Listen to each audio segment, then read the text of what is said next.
met this wonderful man, I was like, ooh, he's good. I got to get to know him. I have to get to know Matt.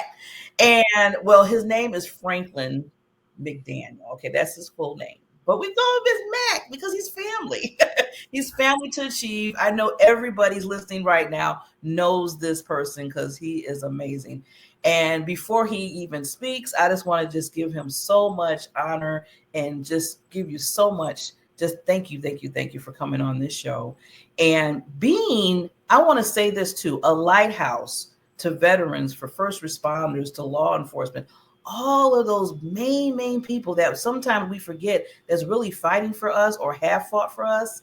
And sometimes we're not giving them all the love that they need, especially when they have to transition from where they're to the next phase in their life. So, but this man right here, he's like the guru of that. So, hey, Matt.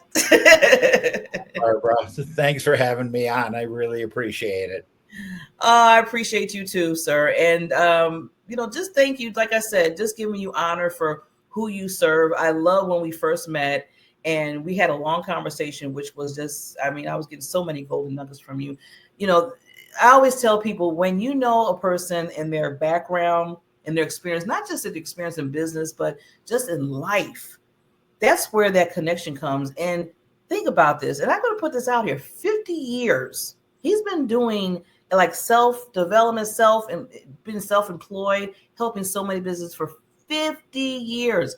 You cannot get that like just anywhere. So let's give some respect right now. I'm going to put that out there real quick. And if you need some questions or anything, go to Matt, 50 years. But yes, man, I just want to say thank you for just being an advocate, like you said, for the veterans and for the first responders. And like you said, the law enforcement, all of that's needed right now, especially for the veterans transitioning from where, from out there fighting and everything. And then they have to come back and really say, okay, now what do I do? I still got to live life, right? Yeah, it's been real interesting to me because I served during the Vietnam War.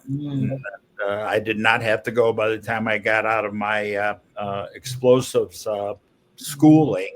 They were pulling the Marines out of Vietnam.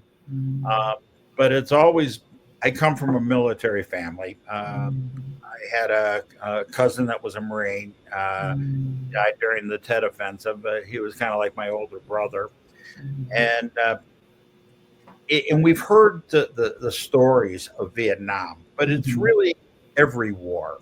And when people serve, I wore a Vietnam pin for my cousin Bobby, and 30 years after I got out, I was getting on a plane, and a pilot said, "Welcome home."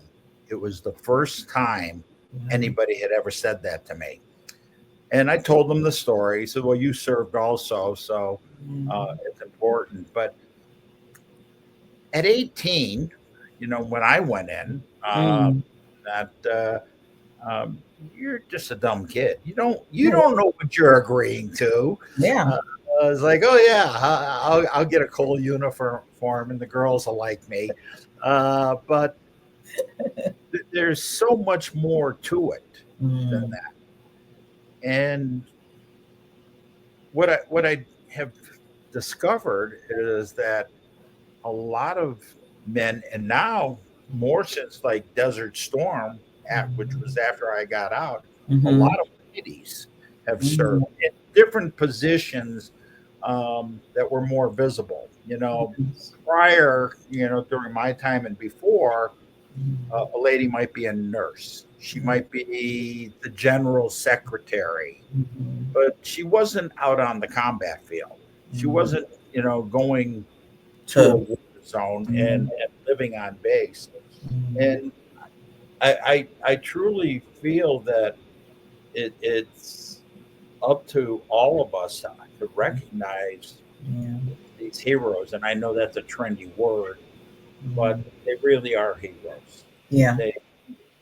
So many people don't understand what goes on every day and how a young boy or a young girl at 18 goes away from home, maybe the first time, and their life is totally changed. It's a whole different reality of adulthood. Yes, so much.